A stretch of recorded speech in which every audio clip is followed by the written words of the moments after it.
ร้อมแล้วทั้งหมดเตรียมตัวกราบพระทำวัดเย็นครับทั้งหมดกราบพระพร้อมกันครับกราบ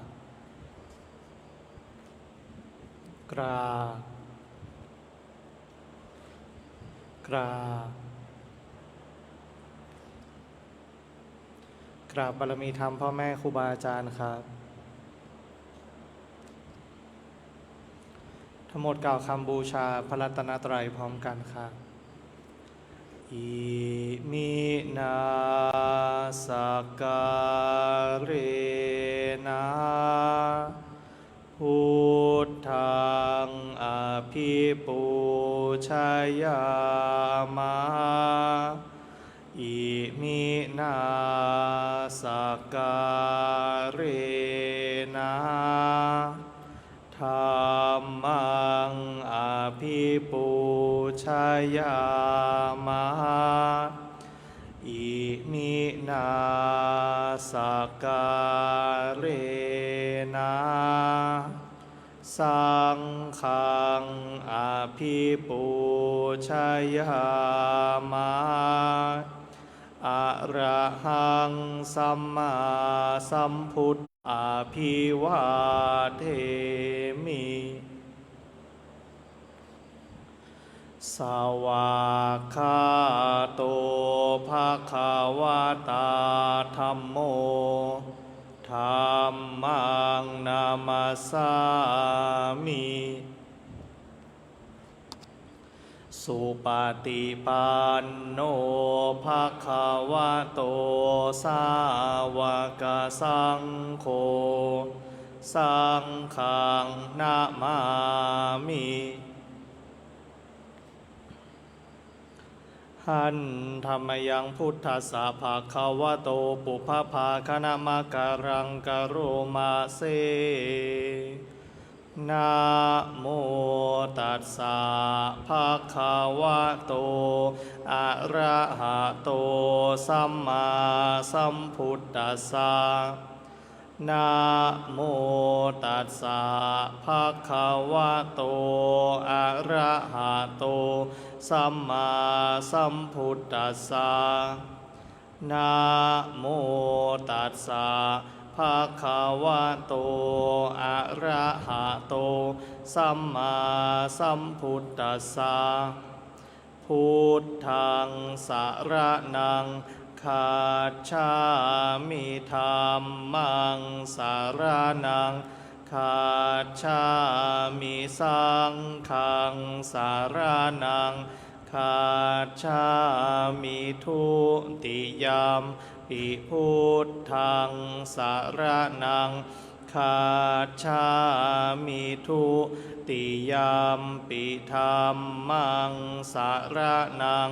คัจฉามิทุติยมปิสังฆังสรณังคัจฉามิตติยมปิพุทธังสรณังคัจฉามิตติยมปิธัมมังสรณังคัจฉามิตติยมปิสังฆังสรณังคัจฉามิเปิดหนังสือไปหน้าที่12ครับหันธรรมยังปฏิจจสมุปาทาธัมเมสุอิทัปปัจจยตาทิธรรมปัฏฐังพนามาเสอิทาภิกขเวอริยสาวโกปฏิจจสมุปาทานเยวะสาธุกังโยนิโสมนสิกโรติภิกษุทางหลายอริยสาวกในธรรมวินัยนี้ย่อมกระทำไว้ในใจโดยแยบคายเป็นอย่างดีซึ่งปฏิจจสมุปบาทนั้นเทียวดังนี้ว่าอิมัสสมิงสติอิทังโหติเมื่อสิ่งนี้มี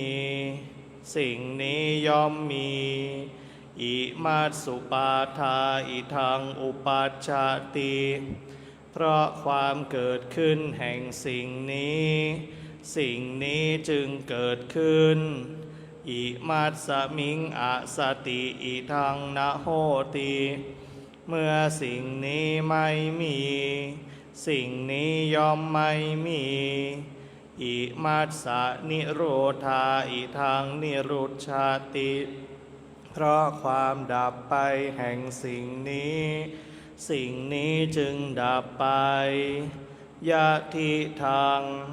ได้แก่สิ่งเหล่านี้คืออวิชชาปัจจยาสังขาราเพราะมีอวิชชาเป็นปัจจัยจึงมีสังขารทั้งหลายสังขาราปัจจยาวิญญาณังเพราะมีสังขารเป็นปัจจัยจึงมีวิญญาณวิญญาณปัจจยานามรูปังเพราะมีวิญญาณเป็นปัจจัยจึงมีนามรูปนามรูปปัจจยาสลายตนังเพราะมีนามรูปเป็นปัจจัยจึงมีสลายตนะสลายตนะปัจจยาภัสโสเพราะมีสลายตนะเป็นปัจจัยจึงมีผัสสะผัสสะปัจจยาเวทนาเพราะมีผัสสะเป็นปัจจัยจึงมีเวทนาเวทนาปัจจยาตัณหาเพราะมีเวทนาเป็นปัจจัยจึงมีตัณหาตัณหาปัจจยาอุปาทานังเพราะมีตัณหาเป็นปัจจัยจึงมีอุปาทานอุปาทานาปัจจยาภโวเพราะมีอุปาทานเป็นปัจจัยจึงมีภพภาวะปัจจยาชาติเพราะมีภพเป็นปัจจัยจึงมีชาติชาติปัจจยาชารามรณังโสกะปริเทวะทุกขโทมนัสสุปายาสาสัมภวันติเพราะมีชาติเป็นปัจจัยชารามรณะโสกะปริเทวะทุกขโทมนัสอุปายาสะทางหลายจึงเกิดขึ้นครบถ้วนเอวะเมตัสสะเกวลัสสะทุกขคันทัสสะสมุทัยโยโหติความเกิดขึ้นพร้อมแห่งกองทุกข์ทั้งสิ้นนี้ย่อมมีด้วยอาการอย่างนี้อวิชชายะตะเววะอเสสะวิราคะนิโรธาสังขาระนิโรโธเพราะความจางคลายดับไปโดยไม่เหลือแห่งอวิชชานั้นเทียวจึงมีความดับแห่งสังขารสังขาระนิโรธาวิญญาณนิโรโธเพราะมีความดับแห่งสังขารจึงมีความดับแห่งวิญญาณวิญญาณนิโรธานามรูปนิโรโธเพราะมีความดับแห่งวิญญาณจึงมีความดับแห่งนามรูปนามรูปนิโรธาสลายตนะนิโรโธ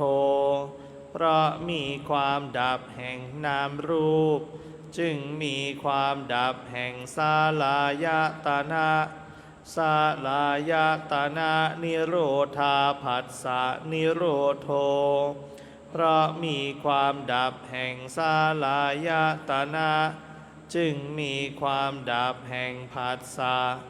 ผัสสะนิโรธาเวทนานิโรโธ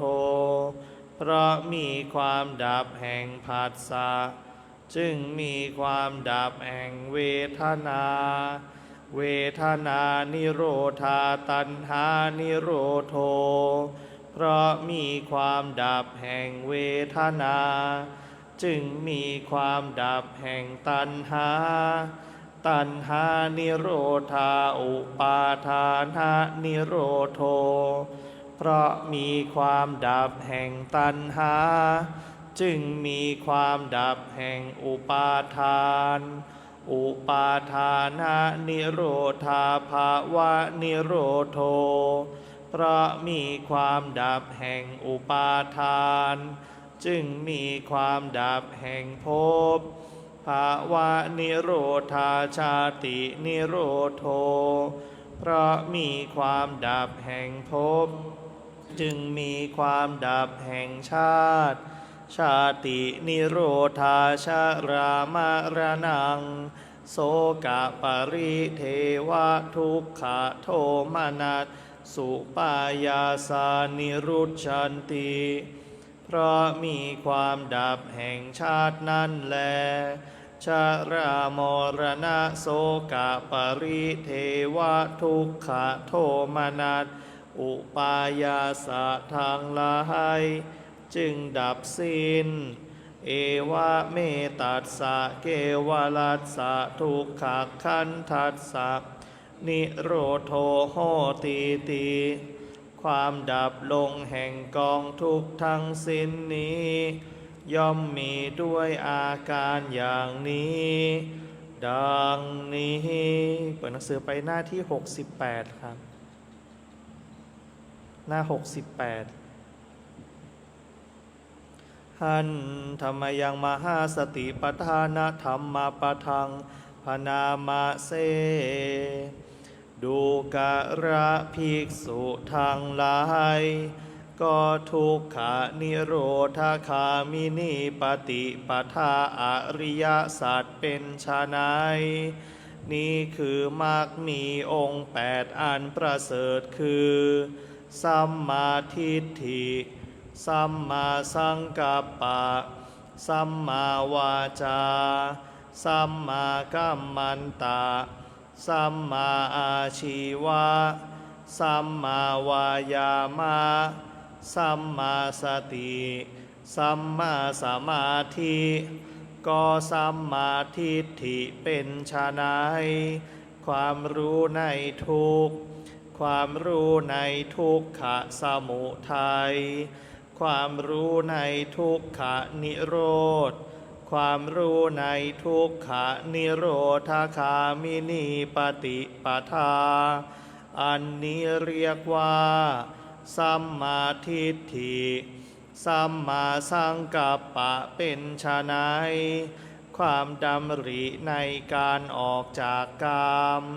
ความดำริในความไม่พยาบาท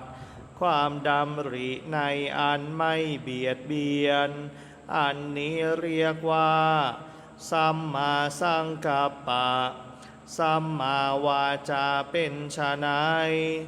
การงดเว้นจากการพูดเท็จงดเว้นจากการพูดส่อเสียด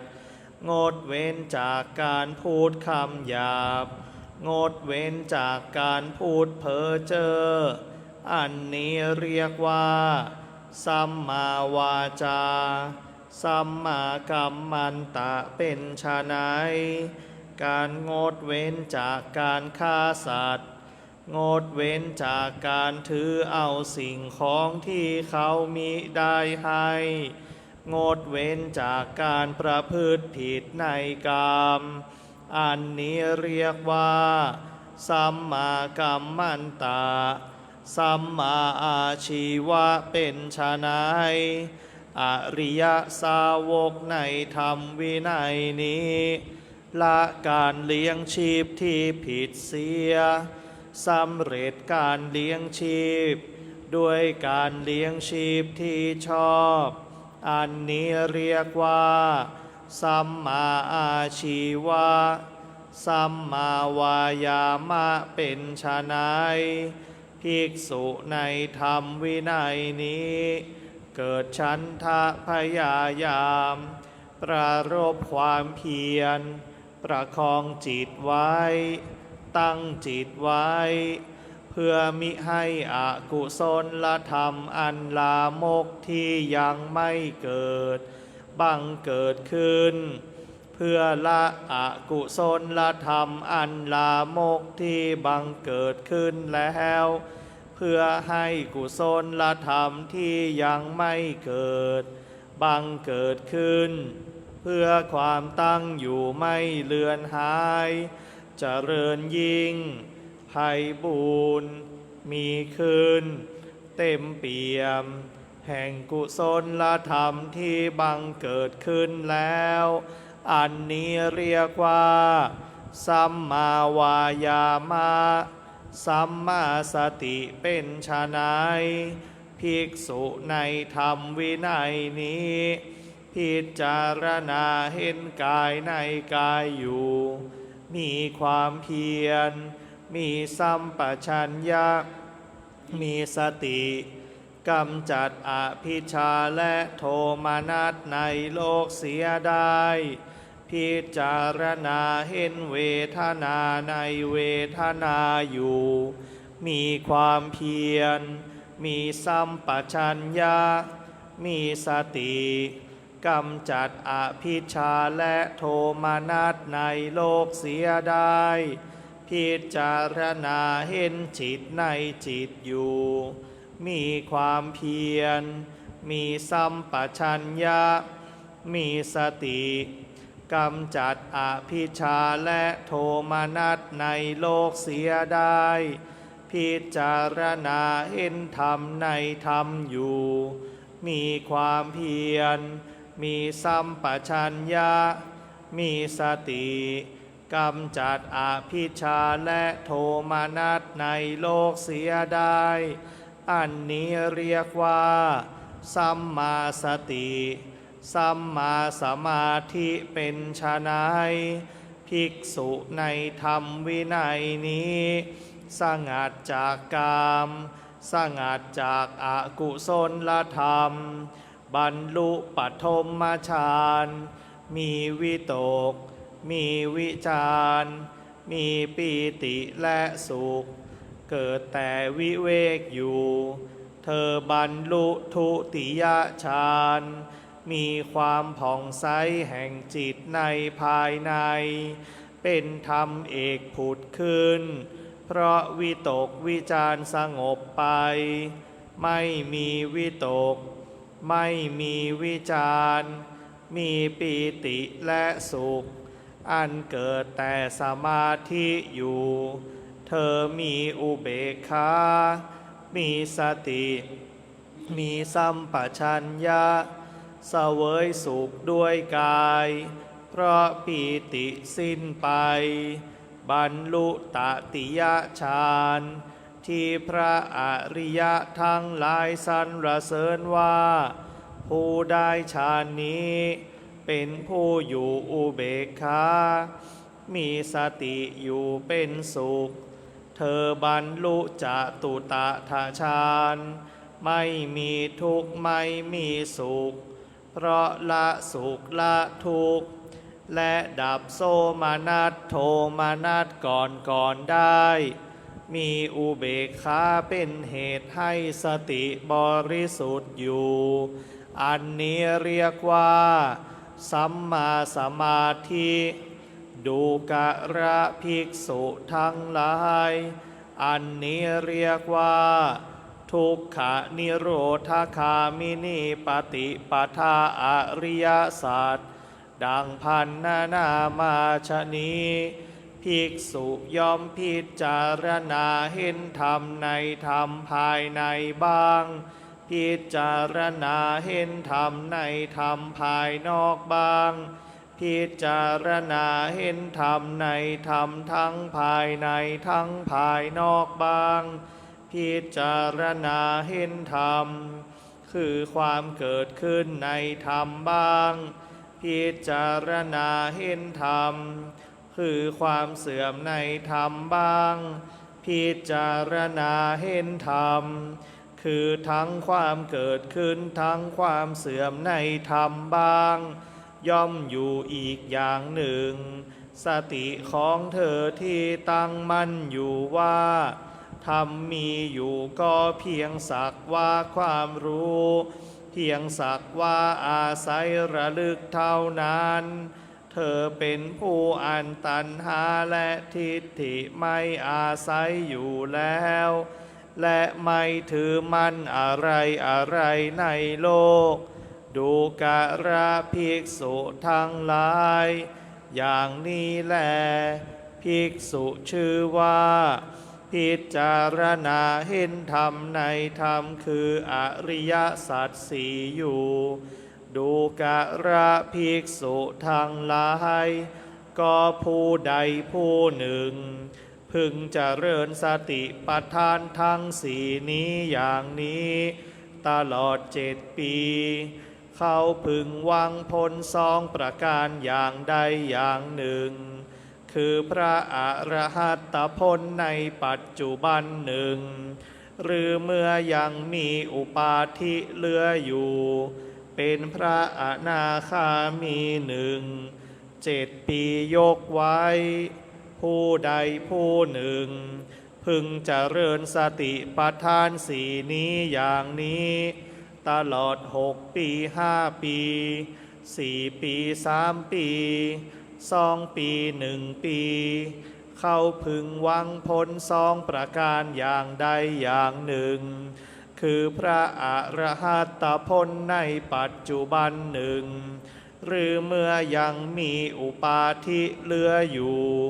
เป็นพระอนาคามีหนึ่ง1 ปียกไว้ผู้ใดผู้หนึ่งพึงเจริญสติปัฏฐานสี่นี้อย่างนี้ตลอด7 เดือนเขาพึงหวังผล2 ประการอย่างใดอย่างหนึ่งคือพระอรหัตผลในปัจจุบันหนึ่งหรือเมื่อยังมีอุปาทิเหลืออยู่เป็นพระอนาคามีหนึ่ง7 เดือนยกไว้ผู้ใดผู้หนึ่งเจริญสติปัฏฐานทั้งสี่นี้อย่างนี้ตลอด6 เดือน5 เดือน4 เดือน3 เดือน2 เดือน1 เดือนกึ่งเดือนเขาพึงหวังผล2 ประการอย่างใดอย่างหนึ่งคือพระอรหัตผลในปัจจุบันหนึ่งหรือเมื่อยังมีอุปาทิเหลืออยู่เป็นพระอนาคามีหนึ่งกึ่งเดือนยกไว้ผู้ใดผู้หนึ่งพึงเจริญสติปัฏฐานสี่นี้อย่างนี้ตลอด7 วันเขาพึงหวังผล2 ประการอย่างใดอย่างหนึ่งคือพระอรหัตผลในปัจจุบันหนึ่งหรือเมื่อยังมีอุปาทิเหลืออยู่เป็นพระอนาคามีหนึ่งดูกระภิกษุทั้งหลายหนทางนี้เป็นที่ไปอันเอกเพื่อความบริสุทธิ์ของเหล่าสัตว์เพื่อล่วงความโศกและปริเทวะเพื่อความดับสูญแห่งทุกขโทมนัสเพื่อบรรลุธรรมที่ถูกต้องเพื่อทำให้แจ้งซึ่งพระนิพพานหนทางนี้คือสติปัฏฐาน4 ประการชนี้แลคำที่เรากล่าวดังพันนามาชนี้เราอาศัยเอกายนามักกล่าวแล้วพระผู้มีพระภาคตรัสพระพุทธพจน์นี้แล้วภิกษุเหล่านั้นยินดีชื่นชมภาสิทธิ์ของพระผู้มีพระภาคแล้วชะนี้แลสำหรับการสวดมนต์สาธยายธรรมในช่วงเย็นเอาไว้แต่เพียงเท่านี้ก่อนที่เราจะนั่งสมาธิภาวนาให้เราผ่อนคลายอิริยาบถกันก่อนขยับแขนขยับขาทำความรู้สึกตัวให้คลายจากความปวดความเมื่อยแต่มีสติให้เราระลึกรู้ตัวขณะที่ขยับขณะที่เคลื่อนไหวขณะที่หยุดนิ่ง นะให้เราระลึกรู้ตัวไปด้วย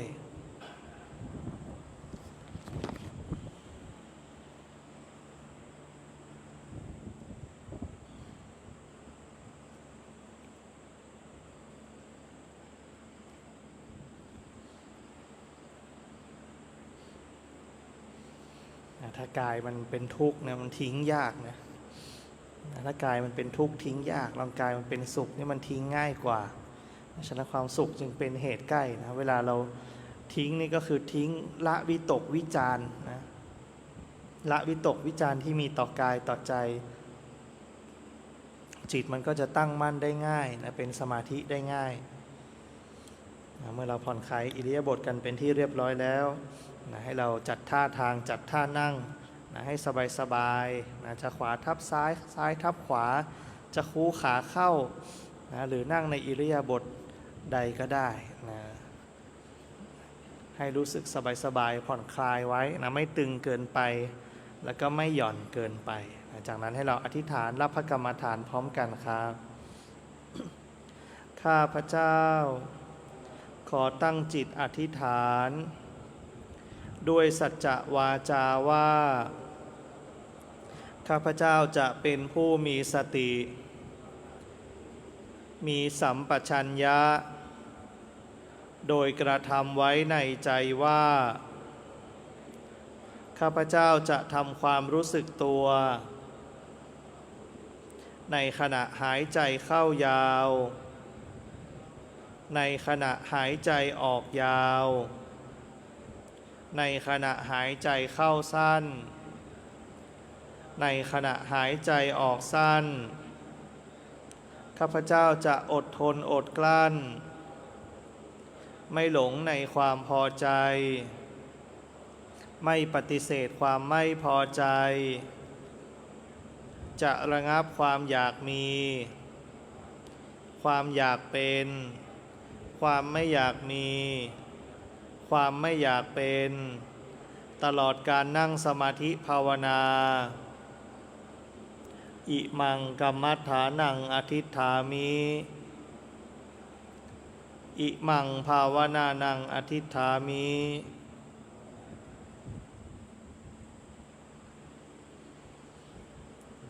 เรียกว่านั่งสมาธิภาวนา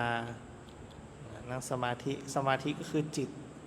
ตั้งมั่นนะความตั้งใจมั่นชอบนะเรียกว่าสัมมาสมาธินะเราใช้ลมหายใจเป็นที่ระลึกเป็นที่รู้ตัวนี่เรียกว่าอานาปานสติกรรมฐานนะเป็นหมวดหนึ่งของกายลมเป็นส่วนหนึ่งของกายฉะนั้นอานาปานสติกรรมฐานก็เป็นส่วนหนึ่งของกายานุปัสสนาสติปัฏฐานก็คือในหมวดของกายในสติปัฏฐานที่เราสวดกันไปเมื่อสักครู่นี้นะเมื่อกี้จะเป็นธรรมานุปัสสนาสติปัฏฐานนะเป็นสิ่งที่ให้เราได้พินิจพิจารณาฉะนั้นเวลาเรารู้ลมหายใจเข้ารู้ลมหายใจออกให้เรารู้ที่กายนะเพราะเป็นฐานกายก่อนเบื้องต้นให้อยู่กับฐานกายเดี๋ยวมันก็จะไปฐานเวทนาฐานจิตฐานธรรมของมันเองนะเหมือนอานาปานสติ16ขั้นตอนนี่แหละก็เริ่มต้นจากการมีวิตกวิจารต่อลมหายใจนะมีความระลึกมีความรู้ตัวว่านี่หายใจอยู่นะว่านี่หายใจเข้าว่านี่หายใจออกนะต้องอาศัยความระลึกความรู้ตัวนะอาศัยสติอาศัยสัมปชัญญะจึงเกิดเป็นสัมมาสติและในขณะที่ระลึกรู้ตัวอยู่นั้นตัวก็รู้ลมหายใจก็รู้อันนั่นแหละคือความเป็นสมาธิสัมมาสมาธิก็เกิดมีวิตกวิจารต่อกายต่อใจนะมีวิตกวิจารต่อกายรู้ว่ากายกำลังหายใจเข้ารู้ว่ากายกำลังหายใจออกเห็นกายทำงานนะเห็นกายทำงานภาษาปฏิบัติก็เรียกเห็นกายทำงานเห็นขันธ์ห้าทำงานนะเห็นรูปขันธ์ทำงานลมที่มันเปลี่ยนแปลงนั่นนะหมายลมที่มันเปลี่ยนแปลงทำงานอยู่ก็คือเดี๋ยวมีเข้าเดี๋ยวมีออกพอลมเข้าก็ทำให้ร่างกายเกิดการเคลื่อนไหวอย่างหนึ่งพอลมออกก็ทำให้ร่างกายเกิดการเคลื่อนไหวอีกอย่างหนึ่งนะนี่คือธาตุลมที่มีส่วน ในกายนี้จึงเรียกว่ากายนี้เป็นธาตุทั้งสี่มาประชุมกันประกอบด้วยดินน้ำไฟลมมาประชุมกันจึงเกิดเป็นตัวเป็นตนขึ้นมาเป็นรูปเป็นร่างขึ้นมาฉะนั้นเราจะต้องมองย้อนกลับไปถึงเหตุของมันทุกวันนี้มันเป็นผลแล้วทุกอารมณ์ทุกความรู้สึกความนึกคิดของเรามันเป็นผลแล้วเมื่อรู้แล้วเห็นแล้วจึงย้อนกลับไปดูที่เหตุของมันอะไรเป็นเหตุให้เกิดความพอใจอะไรเป็นเหตุให้เกิดความไม่พอใจแล้วเราจะเห็นว่าพอใจก็ตามไม่พอใจก็ตามมันก็คือความคิดนึกคิดปรุงแต่งขึ้นมาด้วยความไม่รู้ว่ามันมีอย่างนี้ด้วยความไม่รู้ว่ามันเป็นอย่างนี้ด้วยความไม่รู้ว่ามันเป็นธรรมชาติอย่างนั้นถึงต้องพิจารณาเพื่อให้เกิดความเบื่อหน่ายเมื่อเบื่อหน่ายก็จะคลายกำหนัดคือความถอดถอนอุปทานที่มีต่อสิ่งเหล่านี้ไปในช่วงเวลานี้จะให้เราได้เจริญสมาธิภาวนาให้พอสมควรแก่เวลา